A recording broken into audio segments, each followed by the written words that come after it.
London, 1978. Inside the Marquee Club, the air is heavy with electricity, sweat, and smoke. Sharp-eyed, leather-clad, and fiercely independent, Chrissie Hynde leans against the bar and watches the rock gods stumble under the weight of their own myths. She had witnessed everything by that point, even the incessant nights of passion masquerading as love, the rivalries, and the affairs. Few people were aware, however, that Chrissie had endured all of those tales, loved some, fought others, and lived among them. Finally, after many years, she is prepared to reveal the 7 worst womanizers of the 1970s. The men who defined a generation of anarchy, molded her story, and crushed her heart. It all started with one man who personified everything wild, alluring, and dangerous about that decade. Iggy Pop. In leather, Iggy Pop was an absolute threat. He was already a storm in human form when Chrissie first met him in the early 1970s. A man who sounded as though he were wriggling out of death. He was bleeding, wild-eyed, shirtless, and clawing at the microphone as if it owed him something when she spotted him on stage. He wasn't much more composed off stage. His life was a rolling thunder of excess, yet he was unquestionably magnetic. On some nights, he would vanish into a swirl of drugs, women, and devastation, only to reappear hours later with a smile that said he had once again escaped death. Though he caused pandemonium, Chrissie appreciated his rawness. The incessant backstage flings that went out before his stage lights did, the smashed drinks, the broken hearts. Iggy Pop wasn't a bad person. He was a combination of crazy and art. But in his wake, he left devastation. The next man she encountered was smoke, if he was fire. It's silky, seductive, and hard to resist. MC Jagger. Most likely, you've heard about MC Jagger, the Rolling Stone who had the ability to enchant a crowd with just one smile. Chrissie was still an outsider attempting to establish herself in the British rock scene when she met him during sessions at Olympic Studios. Already a living legend, Mick exuded the self-assurance that comes with having millions of admirers. At close range, however, his appeal was calculating, controlled, and addictive, much like a show. Like moths to a flame, women flocked to Mick, and he never cared to expel them. Seduction was not an act of love to him. The show featured it. It was seen through by Chrissie. She could see the weariness in his smile after another victory, the loneliness in his eyes after the lights went out. He was untouchable because of his fame, but he was hollow because of it. There was a man who was afraid of being forgotten behind the swagger and glamour. You know, we weren't aiming for fame when we joined bands. Our goal was to be anti-establishment and avoid social interaction. As it turned out, it wasn't really subterranean. We weren't really interested in the money or the fame, after all. You know, it didn't work that way. We just wanted to. She learned from Jagger that the most alluring narcotic of all was fame, which also had the potential to destroy one's soul. In Chrissie's scenario, the storm itself was the next man if Mick was the emperor of temptation. Ray Davies. For Chrissie, Ray Davies of the Kinks was more than just a romantic partner. He was the storm that almost destroyed her. Their relationship started during the tumultuous late 70s summer in London, when punk was on the rise and egos were clashing.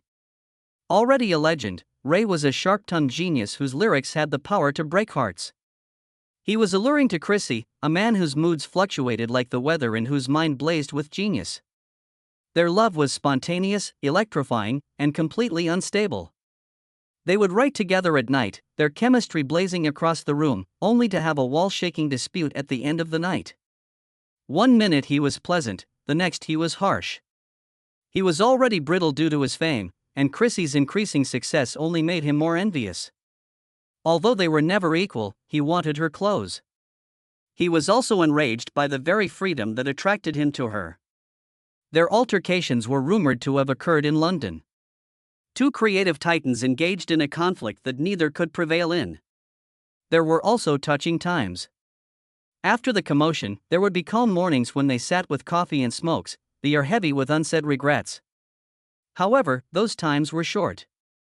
The most painful was Ray's adultery. No song was able to heal the wounds caused by each betrayal. He had an oppressive demand for control. His pride and insecurity entangled with his adoration. For the sake of their love and the kid, who would grow up to be the frail evidence of that tumultuous relationship, Chrissie made an effort to make it work. However, their love was a shambles of agony and passion by the end. The incorrect tempo for a love story. The joy they previously shared had been devoured by Ray's inward-directed brilliance. He wasn't simply one of the worst womanizers, in Chrissie's opinion. He was the one who permanently altered the way she would love again by waking and wounding her heart. Chrissie found herself looking into the eyes of another legend, one who was much younger, much more self-destructive, and destined to collapse when the ashes of that love had finally subsided. Sid Vicious. Punk's wild kid was Sid Vicious. Chrissie saw the youngster and the beast inside him when she first met him. Sid was a shy, awkward child attempting to establish himself in a world that encouraged destruction in those early days before the chaos overtook him.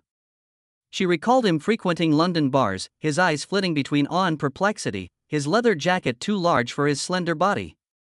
Beneath the hostility was an innocence that was rapidly disappearing. Everything around him was a swirl of drugs, celebrity, and manipulation when the Sex Pistols took off. Long before he knew it, Sid was lost. A pawn in the self-destruction circus that is the firearm. His decline into tragedy was accelerated by his friendship with Nancy Spungen. Under the guise of love, the partnership was one of violence, addiction, and obsession.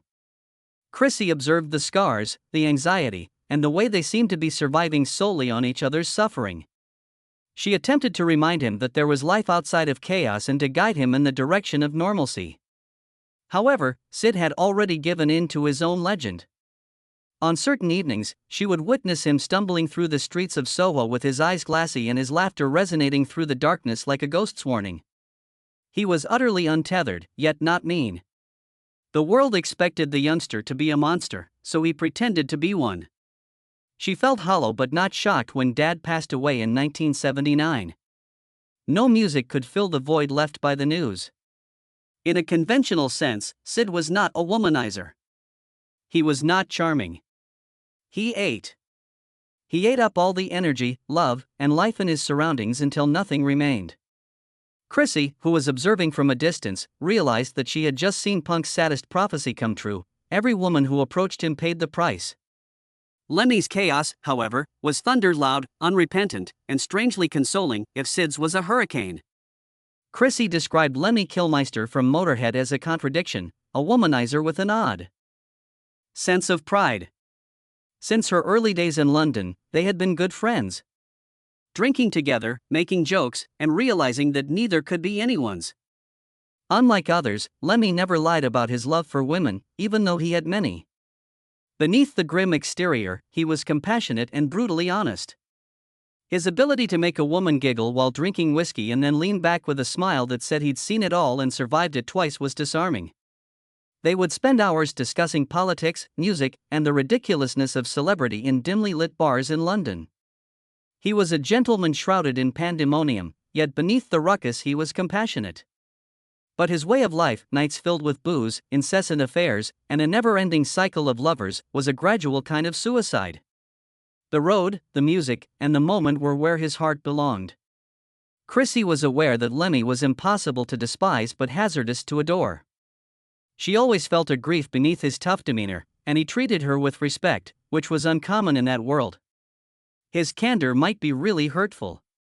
It was a peculiar harshness, rooted on truth rather than hate. Lemmy's romanticism was short-lived, blazing bright, and gone by daybreak. He served as evidence to Chrissie that, in the absence of love, even honesty may cause hurt. He embodied the inconsistency that she observed in many men of that time. Desperate to feel alive, tough on the outside, and scared on the inside.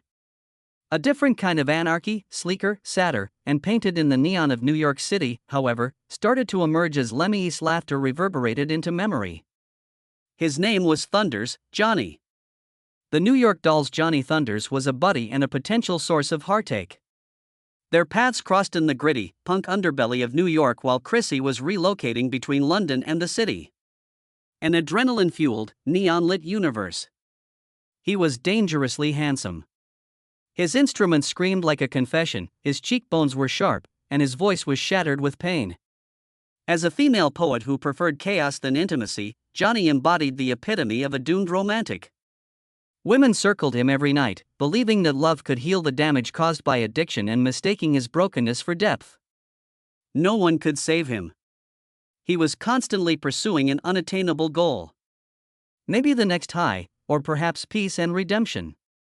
After shows, Chrissie recalled strolling with him through the murky streets of New York. The sound of taxis and grief filled the night air. One minute he was laughing, the next he was silent, staring off into space as if he were listening to a song that only he could hear. Long before the accident came, she could see it coming. His circle dwindled until only ghosts were left, his music darkened, and his health deteriorated. His desire for destruction was always greater than his need for affection. Furthermore, his untimely death in 1991 seemed more like an epilogue that had been scripted from the beginning than a tragedy. For Chrissie, the final genuine romantic of rock's gloomy era was Johnny Thunders. A man who sang as if each note were a farewell, who mistakenly believed that suffering was passion. He was clever, attractive, and irreparably broken. Furthermore, his music was never as loud as the emptiness he left behind after his departure. Chrissie understood by the end of the decade that the men were more than legends or lovers. A scenario devouring itself alive was reflected in them. A reflection of all that was lovely and doomed in the 1970s. Chrissie had saw the worst of the business by 1979. The violence, drugs, conceit, and broken promises. The formerly rebellious punk scene had turned into a self-destructive machine. Sweat and desperation filled every backstage space. She was responsible for the deaths of the men she had loved or lost to chaos. Keeping her armor on allowed her to live.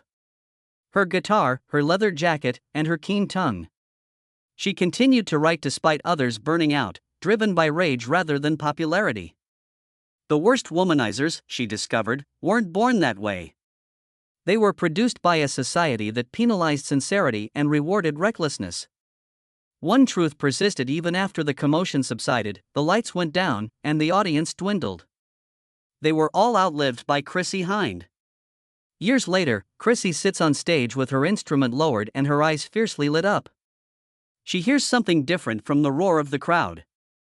The reverberations of a decade past. She sees those men's faces flicker. Sid, Lemmy, Johnny, Iggy, Mick, and Ray. They were all ghosts from her early years, of the wild nights and broken mornings. Once they had loomed like gods above her universe, but now they were fading memories. She had persevered through their mayhem, escaped their treachery, and come out stronger. One of rock's last real survivors was the woman who had earlier been written off as an Ohio punk girl. Her voice, unvarnished, unrepentant, and indestructible, continues to cut through the cacophony. It bears the pain of all she went through and the victory of all she conquered. The womanizers no longer make her angry. She pies them. Once untouchable due to their renown, they were now prisoners of their own delusions. Chrissie had refused to pay the price for living that kind of life after witnessing it. Rather, she transformed their insanity into her song and their treachery into her shield.